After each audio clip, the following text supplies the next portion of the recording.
So we usually do this on Sundays. We had to switch because sports is back and you guys are degenerates now that gambling's legal. So had to change to Monday nights, but you guys still made it out. Are we football fans here? That was such a weird level of enthusiasm. You're Redskins fans. That's what it is. I guess I watch. Yeah, okay. I obviously love the NFL. I'm a white dude. I think what I love the most is the headlines about the NFL, especially when like a team needs a new player. I always think those headlines are really funny, right? Because like it's never straightforward. It never says like New York Jets would like to sign Aaron Rodgers. It never says that. Instead, it says New York Jets are interested in Aaron Rodgers, and like that could mean so many things, right? Like, of course you're interested in Aaron Rodgers. He's the most efficient NFL quarterback of all time. He's also incredibly attractive. And he's also a fucking psycho. Okay? You know why I'm interested in Aaron Rodgers? Because the dude is smart enough to understand NFL offenses, and he's also a flirter. It's a flat earther, if you didn't know. Aaron Rodgers thinks the earth is flat. Okay? He is smart enough to be one of the greatest NFL quarterbacks of all time. And if you didn't know this, when Aaron Rodgers was at the University of California, he got his bachelor's degree in astrophysics. So this dude's degree literally is in outer space. And he thinks the earth is flat. And for any of you fucking nerds that want to fact check me, none of that is true, but it's interesting. I'm sure you were a little interested in Aaron Rodgers. What else is going on? I'll let the rest of the guys address what's going on over there. I picked up a new habit recently. I started singing in the shower. I'm a little late on that though, so I wanted to spice it up. So when I sing in the shower, I use my dick as the microphone. And I call it my micro penis. So that's cool. What else is going on? I took a really cool vacation recently. I traveled to Europe, which was cool. People say that European women are more attractive than American women, and I don't think it's a case of attractiveness. I think the problem is the conversion rate. Because in America, when we see a hot girl, we say that's a dime. But they use the euro over there, so their dimes are worth like 12 cents over here. So I just really don't think it's fair to our girls.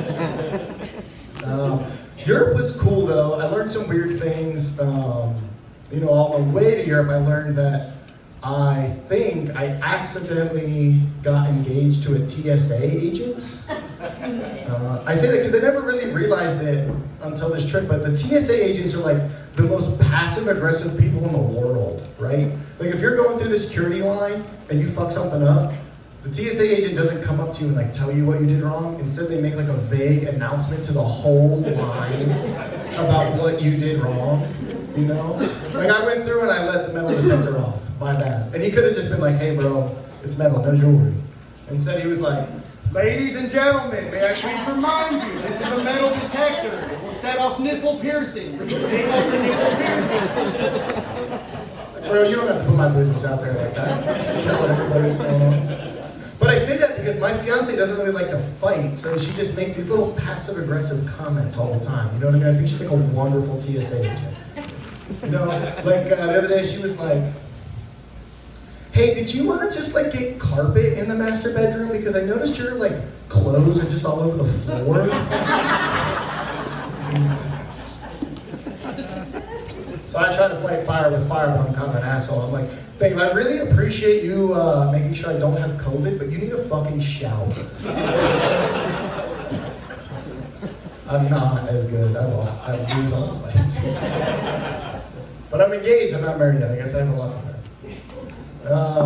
Europe was cool. I did learn something else though. I learned while I was in Europe, I learned why the rest of the world thinks Americans suck. Okay? I'm gonna tell you, I found it out. And it's because we're assholes. And I found that out. And it's not because of like the way we act or interact, it's because of the names that we give things. Okay, I found this out. Like in World War II, a bunch of Japanese dudes couldn't figure out how to fly a plane. So now we have a shot called the kamikaze shot, you know? We didn't really put a lot of thought into what we named that thing. We just kind of like, yeah, that sounds cool, you know?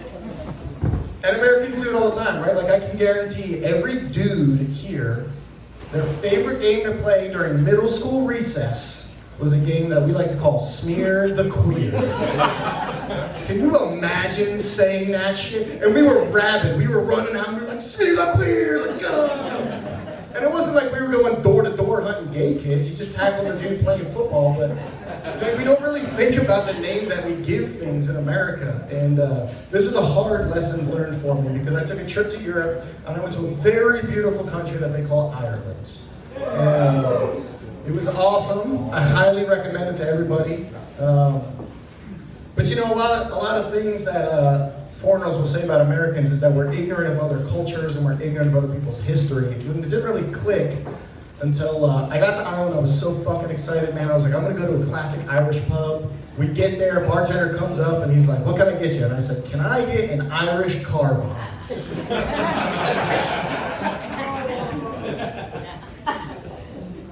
Yeah, let me tell you, they don't really appreciate that Americans named the drink after 40 years of domestic terrorism. They weren't really happy about it.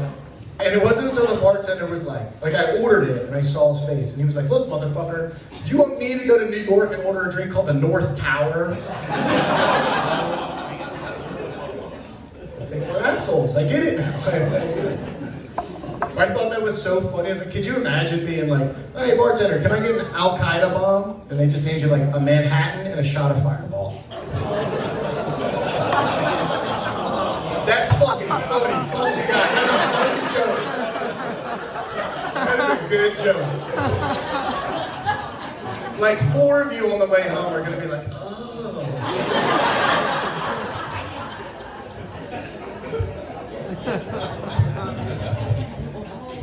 All right, now we're gonna have a good night. You guys ready for your comics? Your first guy coming up is one of the biggest up-and-coming stars in Baltimore. You can catch him at McGoobies. You can catch him at the Port Comedy Club in Baltimore. Please give a warm round of applause for Mr. Kwame Kumar.